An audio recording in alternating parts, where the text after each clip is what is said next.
Latest updates ఎప్పటికప్పుడు పొందడానికి big TV WhatsApp channel follow అవ్వండి. లింక్ డిస్క్రిప్షన్ లో ఉంది. రాజకీయం చదరంగం లాంటిది.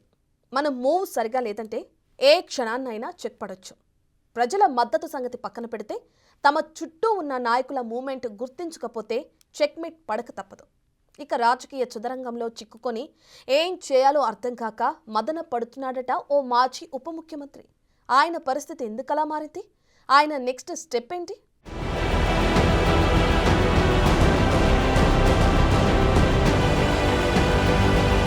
తొలి తెలంగాణ ఉప ముఖ్యమంత్రిగా పనిచేసిన తాటికొండ రాజయ్య రాజకీయ ప్రస్థానం ప్రశ్నార్థకంగా మారిందిప్పుడు.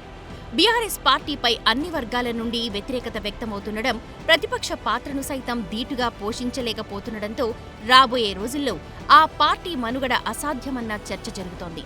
ఇలాంటి పరిస్థితుల్లో తాను గులాబీ పార్టీలో ఉంటే రాజకీయ భవిష్యత్తు క్లోజ్ అయినట్టేనని భావిస్తున్నారట తాటికొండ రాజయ్య. ఈ పరిస్థితులను ముందే ఊహించిన రాజయ్య ఎంపీ ఎన్నికల ముందు హస్తం పార్టీలోకి వెళ్లేందుకు శతవిధాలా ప్రయత్నాలు చేశారంట. కాంగ్రెస్ పార్టీలోని కొంతమంది నాయకులు తీవ్రంగా అడ్డుచెప్పడంతో హస్తం పార్టీలోకి రాజయ్య ఎంట్రీ ఆగిపోయిందన్న టాక్ వినిపిస్తోంది. అసెంబ్లీ ఎన్నికలకు ముందే స్టేషన్ గన్పూర్ నియోజకవర్గంలో రాజయ్య, కడియం శ్రీహరి మధ్య పొలిటికల్ వార్ నడిచింది. ఇద్దరూ బీఆర్ఎస్లోనే ఉన్నప్పటికీ టికెట్ రేసులో ఇద్దరూ ఒకరితో ఒకరు పోటీ పడ్డారు. చివరకు కడియం శ్రీహరి టికెట్ దక్కించుకుని ఎన్నికల్లో గెలిచారు. తాటికొండ రాజయ్యకు టికెట్ వచ్చే అవకాశం లేదని, అసెంబ్లీ ఎన్నికలకు ముందే పార్టీ మారాలని వరంగల్ జిల్లాకు చెందిన ఓ సీనియర్ బీఆర్ఎస్ నేత సలహా ఇచ్చారట. అప్పుడే పార్టీ మారి ఉంటే కాంగ్రెస్ నుండి టికెట్ ఖచ్చితంగా వచ్చేదని, ఎన్నికల్లో గెలుపు సునాయాసంగా దక్కేదని ఆయన అనుచరులు వాపోతున్నారు. ఎంపీ ఎన్నికల ముందు తాటికొండ రాజయ్య హస్తం పార్టీలో చేరేందుకు విశ్వ ప్రయత్నాలు చేశారు. కానీ అప్పటికే కడియం శ్రీహరి గులాబీ పార్టీ వీడేందుకు సిద్ధమవుతున్నారన్న లీకులు రావడం, గన్పూర్ నియోజకవర్గంలోని కాంగ్రెస్ నేతలు సైతం అడ్డుచెప్పడంతో రాజయ్య ప్రయత్నాలన్నీ వృధా అయ్యాయి. చేసేది లేక బీఆర్ఎస్ పార్టీలోనే ఉండేందుకు నిశ్చయించుకున్నారు రాజయ్య. అయితే రాజయ్యను పార్టీ నుండి వెళ్లగొట్టేందుకు వరంగల్లోని కొంతమంది బీఆర్ఎస్ నేతలు ప్రయత్నాలు చేస్తున్నారట. పార్టీ కార్యక్రమాలకు పిలవకపోవడం, ఒకవేళ పిలిచినా తగిన గౌరవం ఇవ్వట్లేదని తీవ్ర అసంతృప్తిలో ఉన్నారట రాజయ్య.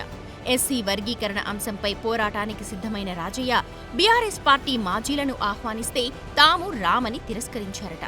ఉప ముఖ్యమంత్రిగా పనిచేసిన తనను పక్క పార్టీలే కాదు, సొంత పార్టీ నేతలు కూడా రాజకీయంగా తొక్కేయాలని చూస్తుండటంతో రాజయ్య ఏం చేయాలో తెలియక మదన పడుతున్నారట. ఓవైపు టికెట్ రేసులో ఓడిపోయి ప్రజలకు దూరమైన రాజయ్య పొలిటికల్ గా సైలెంట్ అయ్యారు.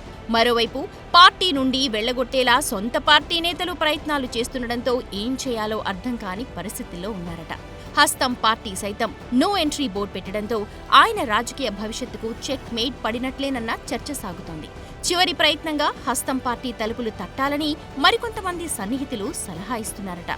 ఏదేమైనా తన తోటి లీడర్ల మూమెంట్ కనిపెట్టకపోవడం వల్లే ఈ రోజు రాజయ్యకు ఈ పరిస్థితి వచ్చిందని తెగజాలి పడుతున్నారు స్టేషన్ గన్పూర్ వాసులు.